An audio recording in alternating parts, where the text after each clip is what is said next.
Hello good morning बच्चों, welcome back in एनआरएमएस classes. आज मैं आपको DAV class 8 maths chapter number 2 जिसका नाम क्यूब्स एंड क्यूब रूट्स है वो स्टार्ट कराने जा रही हूँ। तो इसका मैंने एक इंट्रोडक्शन वीडियो बनाया, पहले हम देख लेते हैं इसके इंट्रोडक्शन में क्या चीज आ रही है। देखिए, इसमें बात करें क्यूब्स की। पहले मैं आपको एक चीज क्लियर कर दूं बेटा, जब हमने पिछला चैप्टर पढ़ा था उसमें स्क्वायर की बात की थी। स्क्वायर का मतलब आप अच्छे से जान चुके हैं। अब हमें क्या मेनली सीखना है, हमें सीखना है क्यूब। तो क्यूब क्या होता है, ठीक है। अगर मैं आपको बोलूं कोई एक पर्टिकुलर नंबर दे दो, सपोज मैंने आपको दिया 2 और मैं आपको बोलूं 2 का क्यूब क्या है, तो आप कैसे फाइंड आउट करेंगे 2 का क्यूब। क्यूब का मतलब होता है 3 टाइम्स, ट्रिपलेट फाइंड आउट करना। यानी कि अगर मुझे 2 का क्यूब निकालना है तो मुझे 2 को 2 से 3 टाइम्स मल्टीप्लाई करना पड़ेगा। यानी कि जब हम किसी एक नंबर को, किसी एक सेम नंबर को उसी नंबर से 3 टाइम्स मल्टीप्लाई करते हैं तो उसको क्या बोलते हैं, उसका क्यूब निकालना।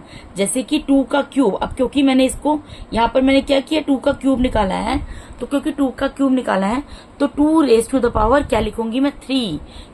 2 रेज टू द पावर 3 क्यों लिखूंगी, क्योंकि मैं 2 को 2 से 3 टाइम्स मल्टीप्लाई कर रही हूँ। तो 2 का क्यूब मेरा क्या निकल गया, 8। ठीक है। इसी तरीके से अगर मुझे 3 का क्यूब निकालना है तो इसका मतलब क्या है, मुझे 3 को 3 से 3 टाइम्स मल्टीप्लाई करना है। मैंने आपको यहाँ पर 2 को 2 से 3 टाइम्स मल्टीप्लाई किया, 2 2 4 4 2 8 आ गया। अब 3 को 3 से 3 टाइम्स मल्टीप्लाई करूंगी तो क्या आएगा, 3 3 9 9 3 27।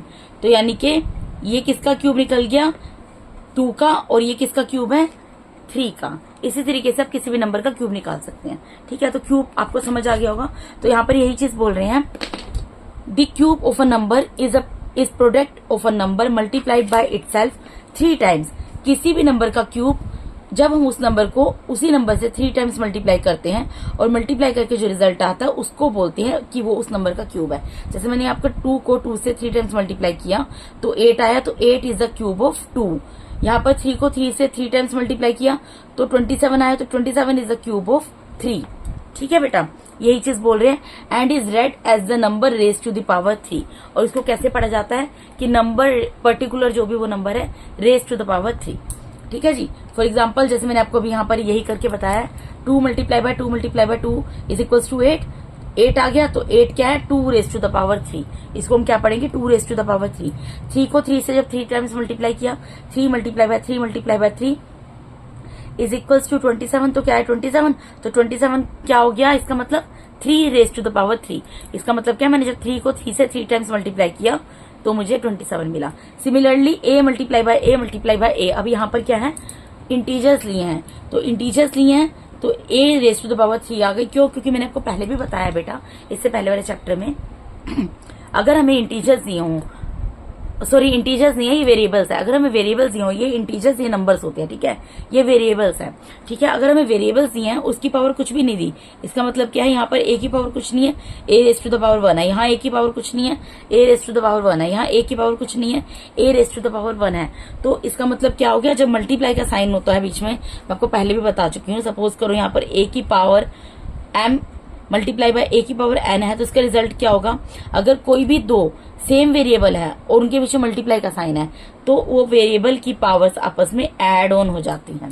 तो ये पावर्स आपस में ऐड हो गई, तो यहां से आ गया, क्योंकि a की पावर 1 थी, a की पावर 1 थी, a की पावर 1 थी, तो a की पावर 1 प्लस 1 प्लस 1 कितनी होगी, a टू द पावर 3 हो गई।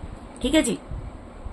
यहाँ पर लिखा है such numbers are called perfect cubes, और इस तरीके के नंबर्स परफेक्ट क्यूब्स कहलाते हैं।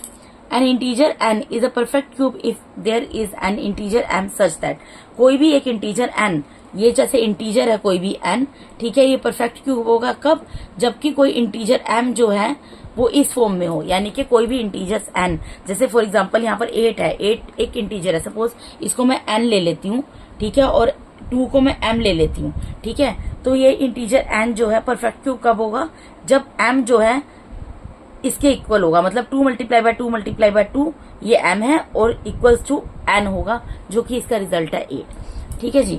उसके बाद हम पढ़ते हैं properties of cubes of numbers. अब प्रॉपर्टीज में क्या है, फर्स्ट प्रॉपर्टी क्या है बेटा, the cube of an even number is always even where as the cube of an odd number is always odd.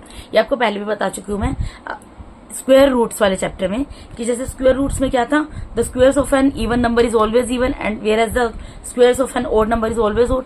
Same procedure यहाँ पर होता है, सेम चीज यहीं पे होती है बेटा, कि अगर हमारा जो भी नंबर है, अगर वो इवन नंबर है तो उसका क्यूब जब हम निकालेंगे तो इवन निकलेगा। अगर हमारा ओड नंबर है तो ओड नंबर का क्यूब निकालेंगे, ओड निकलेगा। अब यहाँ पर देख लो, जैसे 2 इज अ इवन नंबर, 2 क्या है, एक इवन नंबर है, मैंने यहाँ पर लिख दिया ब्रैकेट में इवन नंबर। इसका क्यूब जब हमने निकाला क्या निकला, 8, ये भी एक इवन नंबर है। 3 क्या है, हमारा ओड नंबर है, 3 का क्यूब निकाला 27 निकला, 27 क्या ओड नंबर है। कैसे पहचानते हैं, वंस प्लेस की डिजिट को देखिए, यहाँ पे वंस प्लेस पे क्या 7 इज ओड नंबर, तो 27 ओड नंबर है। 4 क्या है, 4 इवन नंबर है, इसका क्यूब क्या निकला 64 अब क्या है हमारा इवन नंबर है। 5 क्या है, ओड नंबर है, 5 का क्यूब जब मैंने निकाला क्या निकला 25 इज अ ओड नंबर। तो 6 क्या है, 6 इवन नंबर है, 6 का क्यूब निकाला क्या निकला 216 जो कि इवन नंबर है। तो यहाँ पर आप जितने मर्जी एग्जाम्पल्स ले लो, you can take so many examples, और आप उसमें यही चीज पाएंगे कि अगर आप इवन नंबर का क्यूब निकालेंगे इवन रिजल्ट आएगा, इवन नंबर निकलेगा, और अगर ओड नंबर का क्यूब निकालेंगे तो ओड निकलेगा। इसके बाद आगे क्या बोल रहे हैं देख लेते हैं इंट्रोडक्शन में। यहाँ पे बेटा ये चीज बोल रहे हैं, the cube of any multiple of 2 is divisible by 8। इसका मतलब क्या है, कोई भी एक नंबर है, सपोज करो कोई भी नंबर आप ले लो, you can take any number, ठीक है। सपोज यहाँ पर जैसे मैंने यहाँ पर 4 का क्यूब दिया है, 4 लिया है मैंने यहाँ पर। 4 क्या है, 4 2 का मल्टीपल है ना बेटा, क्योंकि 2 2 इज 4 आता है, तो इसका मतलब क्या है 4 इज अ मल्टीपल ऑफ 2। देखिए 4 क्या है, 4 इज अ मल्टीपल ऑफ 2। क्यों, क्योंकि 2 को 2 से मल्टीप्लाई करके 4 आता है। 2 से मल्टीप्लाई करके जितने भी नंबर आते हैं वो सब क्या है, मल्टीपल ऑफ 2 कहलाएंगे। तो जो भी नंबर, सपोज करो यहाँ पर ये क्या बोल रहे हैं कि the cube of any multiple of 2, यानी कि कोई भी मल्टीपल, जैसे 2 का मल्टीपल क्या है, 4 क्या है, 2 का मल्टीपल है ना। अब इसको छोड़ दो, 4 क्या है, 4 2 से 2 को मल्टीप्लाई करके आता है ना। अगर मैं इसका क्यूब निकालूंगी, यहाँ पर ये चीज बोल रहे हैं कि 2 के मल्टीपल का अगर क्यूब निकालते हो, अब 2 का मल्टीपल क्या है 4 का अगर मैं क्यूब निकालूंगी क्या निकलेगा 4 मल्टीप्लाई बाय 4 कितना निकल जाएगा, 4 4 16 4 जा 64। तो ये डिविजिबल होगा 8 से, यानी 8 से ये पूरा डिवाइड हो जाएगा, ठीक है। 8 8 जा 64 होता है, ठीक है। आपको दोबारा से बता देती हूँ यहाँ पर इन्होंने क्या बोला है। यहाँ पर इन्होंने ये चीज बोली है सेकंड प्रॉपर्टी में कि कोई भी जो 2 का मल्टीपल है, हम 2 का कोई भी मल्टीपल ले सकते हैं अगर हम उसका क्यूब निकालते हैं, ठीक है। जैसे मैंने 2 का मल्टीपल ले लिया 4, क्योंकि 2 से मल्टीप्लाई करके 4 आता है मेरा, ठीक है। तो 4 जो है अगर मैं इसका क्यूब निकालती हूँ तो इसका जो भी क्यूब निकलेगा, इसका क्यूब जो निकला है 64 निकला है, इसको अगर मैं 8 से डिवाइड करती हूँ तो पूरा डिवाइड होगा, ठीक है। यहाँ पर इन्होंने एक एग्जांपल और लिया, 12 क्यूब, 12 भी 2 का मल्टीपल है, 2 6 12 होता है, ठीक है। 12 का क्यूब होता है 1728 1728 which is divisible by 8। This is also divisible by 8, ठीक है। सेकंड प्रॉपर्टी में ये चीज बोला है। थर्ड प्रॉपर्टी क्या बोल रहे हैं बेटा, ये थर्ड प्रॉपर्टी में इन्होंने बोला है the cube of any multiple of 3 is divisible by 27। कोई भी मल्टीपल आप 3 का ले लो, 3 का मल्टीपल आप ले लो, सपोज मैंने 3 का मल्टीपल ले लिया 9, ठीक है। 9 जो 3 का मल्टीपल है, अगर इसका हम क्यूब निकालते हैं, क्यूब क्या होगा 9 मल्टीप्लाई बाय 9 मल्टीप्लाई बाय 9, 9 9 से 81 9 से कितना होता है बेटा 729 होता है। तो ये बोल रहे हैं ये डिविजिबल होगा 27 से, अगर इसको आप डिवाइड करोगे ये 27 से डिविजिबल होगा, ठीक है बेटा। यहाँ पर इन्होंने ये चीज बोली है कि आप 3 का कोई भी मल्टीपल लेते हो ना, कोई भी ऐसा नंबर जो कि 3 से मल्टीप्लाई करके आता है वो मल्टीपल ऑफ 3 कहलाएगा, यानी 3 के टेबल में आता है जो 3 से मल्टीप्लाई करके नंबर आते हैं। तो 3 का मल्टीपल होता है 9। जब मैं 9 लूंगी, मैंने 9 लिया जो 3 का मल्टीपल है, जब मैं इसका क्यूब करूंगी तो इसका आंसर क्या आ गया 729। 729 पूरा डिवाइड हो जाएगा 27 से। यहाँ पर ये चीज बोली है, ठीक है बेटा। हमें डिवाइड करके दिखाना नहीं है, ये चीज समझनी है कि ये चीज होती है, ये प्रॉपर्टी है, ये आपको समझनी है, ठीक है। इसका मतलब समझा रही हूँ जो आपको दिया हुआ है। उसके बाद 4th नंबर में क्या बोलते हैं, the cube of a negative number is always negative. अगर आप किसी भी नेगेटिव नंबर का क्यूब निकालते हो हमेशा नेगेटिव निकलेगा। देखो बेटा, जैसे मैं -2 का क्यूब निकालती हूँ, -2 का क्यूब क्या होगा -2 मल्टीप्लाई बाय -2 मल्टीप्लाई बाय -2, 2 2 4 4 2 8, 4 2 8 हो गया ना बेटा। अब ये कह रहे हैं जब हम क्यूब निकालते हैं ना किसी भी नंबर का, अगर वो नेगेटिव नंबर है तो हमेशा नेगेटिव आता है। यानी मैंने 2 का क्यूब निकाला, क्योंकि मैंने क्यूब निकाला यानी कि -2 का क्यूब निकाला, -2 को -2 से 3 टाइम्स मल्टीप्लाई किया, क्योंकि 3 टाइम्स मल्टीप्लाई किया इसलिए इसका आंसर हमेशा नेगेटिव आएगा, ठीक है। तो -2 का क्यूब निकाल कर दिखा दिया, -8 आया। -5 का क्यूब भी निकाल कर दिखा दिया, -125 आया। बाकी ये चीज मैं अभी आपको बता चुकी हूँ। The cube of a positive number is always positive, आपको बता चुकी हूँ। पॉजिटिव नंबर का क्यूब हमेशा पॉजिटिव आएगा और नेगेटिव नंबर का क्यूब हमेशा नेगेटिव आएगा, ठीक है जी। उसके बाद अगली प्रॉपर्टी क्या है, the cube of a rational number is equal to the cube of its numerator divided by the cube of its denominator. Suppose करो कोई भी आप you can take any rational number, suppose मैंने ले लिया 2/3। यहाँ पर ये चीज बोल रहे हैं कोई भी एक रैशनल नंबर है, जैसे मैंने यहाँ पे 2/3 ले लिया, ठीक है। अगर मैं इसका क्यूब करती हूँ तो इसको मैं इस तरीके से लिख सकती हूँ। ये हमने स्क्वायर में भी लिखा था ना बेटा, कि अगर स्क्वायर है, अगर ऊपर का, अगर पूरे का रैशनल नंबर का स्क्वायर है तो वो न्यूमरेटर का स्क्वायर भी होता है और डिनोमिनेटर का स्क्वायर भी होता है। सेम चीज यहाँ पर है। अगर जैसे फॉर एग्जांपल 2/3 एक रैशनल नंबर है, तो 2/3 का अगर क्यूब है तो इसका मतलब क्या, न्यूमरेटर क्या है 2, तो 2 का क्यूब भी और डिनोमिनेटर क्या है 3, तो 3 का क्यूब भी है, ठीक है। ये इसके इक्वल है। तो बेटा ये वीडियो जो है, इसमें मैंने इंट्रोडक्शन में ये चीज बतानी थी, लेकिन मैं आपको एक चीज और बताना चाहती हूँ।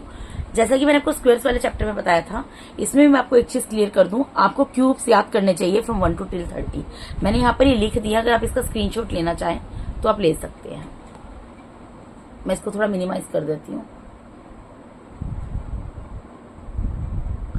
ये बेटा क्यूब रूट्स हैं फ्रॉम 1 to 30। ये आपको याद कर लेने चाहिए। अगर आप 30 तक याद नहीं भी कर पाते तो एटलीस्ट आप कोशिश करो कि 20 तक इनको याद कर लो। वैसे 30 तक कर लोगे तो आपको बहुत इससे फायदा होगा, ठीक है। तो बेटा इसके साथ ही मैं इंट्रोडक्शन का यहाँ पे वीडियो खत्म करती हूँ। इस वीडियो के अंदर मैंने आपको DAV class 8 chapter number 2 cubes and cube roots, इसका पूरा आपका इंट्रोडक्शन कंप्लीट करा दिया है, ठीक है बेटा। तो नेक्स्ट वीडियो में मिलते हैं वर्कशीट नंबर 1 के साथ। Thank you so much for watching my YouTube videos बेटा। But I want to tell you one thing more, कि अगर आप मेरे चैनल पे नए हैं तो काइंडली मेरे चैनल को सब्सक्राइब कीजिए। अगर आपको मेरा टीचिंग मेथड अच्छा लगता है तो मेरे वीडियोस को ज्यादा से लाइक कीजिए और अपने फ्रेंड्स के साथ शेयर कीजिए। अगर आपको कोई भी क्वेरी है, आपको कोई भी डाउट है, तो आप कमेंट बॉक्स में लिखकर अपना डाउट पुट कर सकते हैं। मैं आपकी क्वेरी को डेफिनेटली सॉर्ट आउट करूंगी, ठीक है बेटा। और अगर अभी तक आपने बेल आइकन को प्रेस नहीं किया तो काइंडली बेल आइकन को प्रेस कर दीजिए, ताकि मेरे आने वाले वीडियोस का नोटिफिकेशन आप लोगों को टाइम टू टाइम मिलता रहे। Thank you so much once again for watching my YouTube videos. Thank you so much, God bless you, bye bye.